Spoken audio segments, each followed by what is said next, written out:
पर जितने भी हमारे संत महात्मा हैं उन सभी के चरणों में शत नमन करते हुए यहाँ पंडाल पर विराजित और यहाँ पर मंच पर विराजित हमारे बसेर साहब जो आज के कार्यक्रम को संचालित कर रहे हैं, श्री जांगड़े साहब एवं हमारे अजाक के जाबाज अध्यक्ष श्री यशवंत जी गोयल साहब एवं यहाँ पर उपस्थित पंडाल में सभी मेरे क्रांतिकारी साथियों, आज 134वीं जन्मदिन के उपलक्ष्य में, बाबा साहब की जयंती के उपलक्ष्य में आप सभी को मैं हार्दिक बधाई शुभकामनाएं देना चाहूँगा। और इसी अवसर पर मैं आपसे यही कहना चाहूँगा कि आप अभी जो कहा जा रहा था कि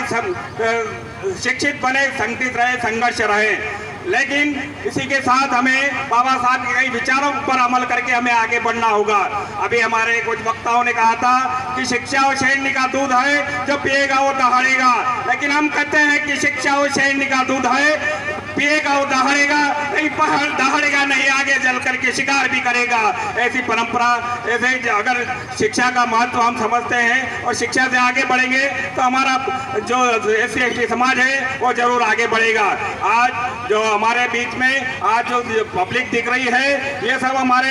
जाबाज कार्यकर्ताओं की देन है और मैं इन्हीं को मैं बधाई देना चाहूँगा। आज जो स्थिति बन रही है संविधान के विरुद्ध और संविधान आरक्षण के विरुद्ध जो बातें उठती है, आज संविधान को बदलने वाले लोग एकत्रित हो रहे हैं, लेकिन आज हम समाज को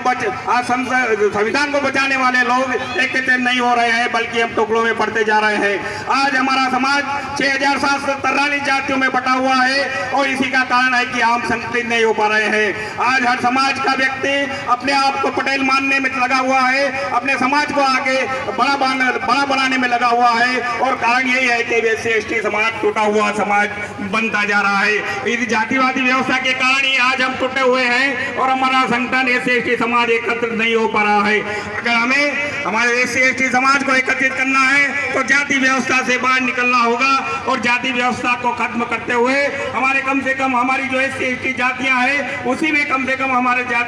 शादी व्यवहार और रोटी बेटी व्यवहार हम चालू करें। आज भी हमारे SC/ST जातियों के अंदर रोटी बेटी व्यवहार नहीं है, हम एक दूसरे के यहाँ पर खाने का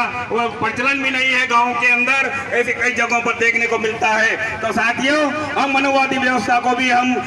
धिक्कारते रहते हैं, उन्हीं को हम गलत बताते रहते हैं कि ब्राह्मण हमसे छुआछूत करता है, उस जाति के लोग हमसे छुआछूत करते हैं, लेकिन हमारी जाति के लोग हमारी आपस में हम छुआछूत करते हैं। उसी का कारण है कि आज हम एकत्रित नहीं है। तो हमें आवश्यकता है कि हमारे SC/ST समाज को एकत्रित करने के लिए जाति व्यवस्था को खत्म की जाए। अगर हम इसी व्यवस्था को बनाए रखेंगे तो जरूरी हम कामयाब होंगे संगठित बनने में। आज मैं संविधान खतरे की बात होती है तो मैं कहना चाहूँगा कि संविधान संसद के अंदर 131 लोग हमारे SC/ST के बैठे हुए हैं और वो 131 सांसद अगर वहाँ पर मुक्ताक्षर बन करके बैठते हैं तो हमारे यहाँ से चुनकर जाने का और हमारी रिजर्वेशन सीट से चुनकर जाने का क्या फायदा है। तो ऐसे लोग वहाँ पर बोले और हमारे जो अधिकार का जो हनन होता है तो उन अधिकारों के पक्ष में वहाँ पर बात करें, यही मैं कह करके अपने विचारों को मैं